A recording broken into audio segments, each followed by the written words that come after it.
Israel और Hamas के बीच युद्ध को 15 दिन से ज्यादा का वक्त बीत चुका है। हालांकि ये संघर्ष अभी भी दूर दूर तक थमता नहीं दिख रहा। इजरायली सेना हमास के ठिकानों पर ताबड़तोड़ कार्रवाई कर रही है। इन 2 हफ्तों में दोनों ओर जमकर तबाही मची है। इतनी तबाही के बावजूद हमास के लड़ाके इजरायली बंधकों को छोड़ने को तैयार नहीं है। वहीं दूसरी तरफ इजरायली नागरिकों ने तेल अवीव में इकट्ठा होकर हमास द्वारा बंधक बनाए गए लोगों की जल्द वापसी के लिए लाइटिंग अप द लाइट अभियान का आयोजन किया। बंधकों और लापता लोगों की सही सलामत घर वापसी की प्रार्थना करते हुए एकजुटता दिखाने के लिए पूरे इजराइल से सैकड़ों लोग तेल अवीव के टॉवर 4 बारकोविच सेंट पहुंचकर इस पहल में शामिल हुए और हमास आतंकियों के कब्जे से अपने परिजनों को छुड़ाने की मांग करते दिखे। देश भर से सैकड़ों लोग इस पहल में शामिल हुए, जिसमें देश की प्राथमिक विधायी संस्था नेसेट के सदस्य, नगर पालिकाएं, मॉल, स्टेडियम, थिएटर सहित कई जगह से लोग पहुंचे। इस अभियान में यहाँ लापता और आतंकियों के कब्जे में लोगों के परिजनों ने अपना दर्द बयां किया। गौरतलब है कि हमास का कहना है कि उसके कब्जे में 200 से 250 बंधक है। उसने दावा किया है कि 20 से ज्यादा बंधक इजराइल के हवाई हमलों में मारे गए हैं। उधर इजराइल का कहना है कि हमास के लड़ाके नागरिकों को बंधक बनाकर गाजा पट्टी ले गए हैं। हालांकि इन्हें कहां रखा गया है, इसकी सटीक लोकेशन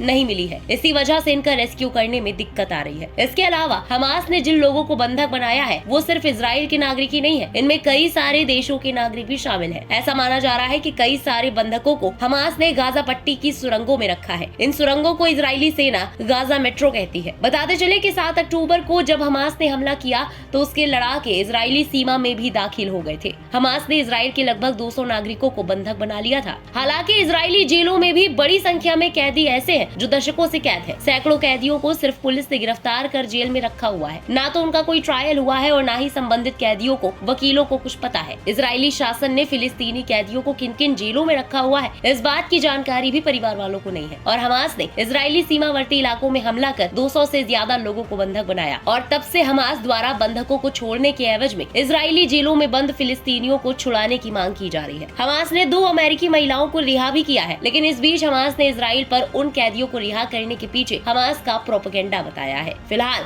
युद्ध अपने चरम पर है और इसका निष्कर्ष कुछ भी हो, इसका सबसे ज्यादा बुरा असर दोनों ही जगहों पर आम जिंदगियों पर पड़ रहा है। ऐसे में अब हर कोई हमास के कब्जे में बंधकों की सलामती की दुआ कर रहा है। फिलहाल इस खास खबर में बस इतना ही। देश और दुनिया की बाकी खबरों के लिए सब्सक्राइब करना ना भूले इंडिया पब्लिक खबर के YouTube चैनल को और बेल आइकन दबाना बिल्कुल ना भूले।